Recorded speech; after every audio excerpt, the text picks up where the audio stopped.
You think your memory is bad. It's not. Right now, you could probably sing every word of a song you haven't heard in 15 years, word for word, without even trying. But you can't remember what you read yesterday afternoon. That's not a weak memory. That's a memory system working exactly as designed, just not for the thing you're asking it to do. Here's what's strange. Both of these are memories. Same brain, same person, same amount of exposure in some cases. And yet one survives decades untouched while the other is gone within a day. Today, I'll show you why music and text get stored in completely different systems, what neuroscience says is actually happening when a song refuses to leave your memory, and how to use this to remember things that actually matter. Part 1. Two different memory systems. Neuroscientists divide long-term memory into rough categories, and two matter here. Declarative memory, facts, paragraphs, information you consciously recall, and procedural memory, patterns, rhythms, sequences your body and brain encode almost automatically. Reading a paragraph engages declarative memory almost exclusively. Music engages both, and that overlap is the entire reason it sticks.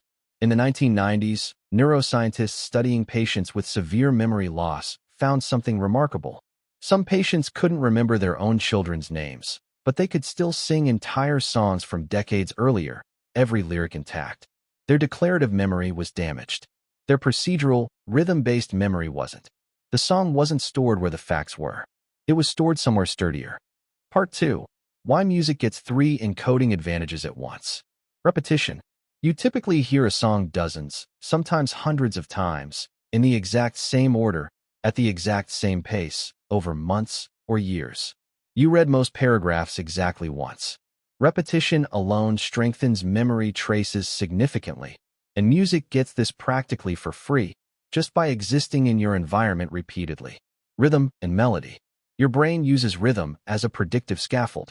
Once you know the beat, your brain can anticipate what comes next, and prediction dramatically strengthens recall.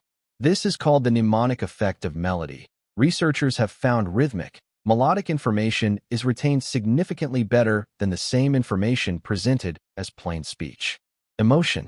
Songs are almost always tied to emotionally charged moments. A specific summer, a breakup, a long drive, a friendship. The amygdala, your brain's emotional processing center, works directly with memory formation regions. Emotionally tagged memories get prioritized for long-term storage. A textbook paragraph rarely carries that same emotional charge. Part 3. Why reading loses on all 3 fronts. You usually read something once, not hundreds of times. Text has no rhythmic or melodic scaffold predicting what word comes next. And unless the content is personally striking, it rarely carries strong emotional weight. Reading relies almost entirely on effortful, single-pass encoding, which is why it fades so quickly without deliberate reinforcement. This isn't a flaw in you. It's the absence of 3 multipliers that music gets automatically. Part 4. Borrowing music's advantages for things that actually matter. Here's the part you can use. You don't need to memorize song lyrics. You need to steal the 3 mechanisms that make them stick. Repetition, spaced retrieval, revisiting information multiple times across days rather than once. Mimics the repeated exposure effect music gets naturally. Rhythm. Some learners use rhythmic pacing or even simple melodies to encode lists, sequences, or structured information. This is why mnemonic songs work for children learning the alphabet, and it works just as well for adults. Emotion, tying new information to something personally meaningful, a story, a stake, a reason it actually matters to you, activates the same emotional tagging that makes song memories durable. Practical technique. When learning something you need to retain, don't just read it once. Revisit it across several days. Try saying it out loud with some rhythm or pacing, and connect it to something you genuinely care about. You're not working harder. You're activating the same systems a song gets for free. Here's the truth. Your memory isn't selectively broken. It's selectively efficient. It preserves what gets repeated, patterned, and emotionally charged, and it lets go of what doesn't, because holding on to everything equally would be its own kind of failure. You don't need a better memory. You need to stop reading things once and hoping, and start giving important information the same treatment a song gets without even trying.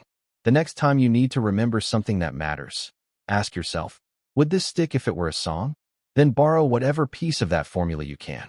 If this changed how you think about memory, share it with someone who still thinks they just have a bad memory. And subscribe for more science-based thinking, learning, and mental growth.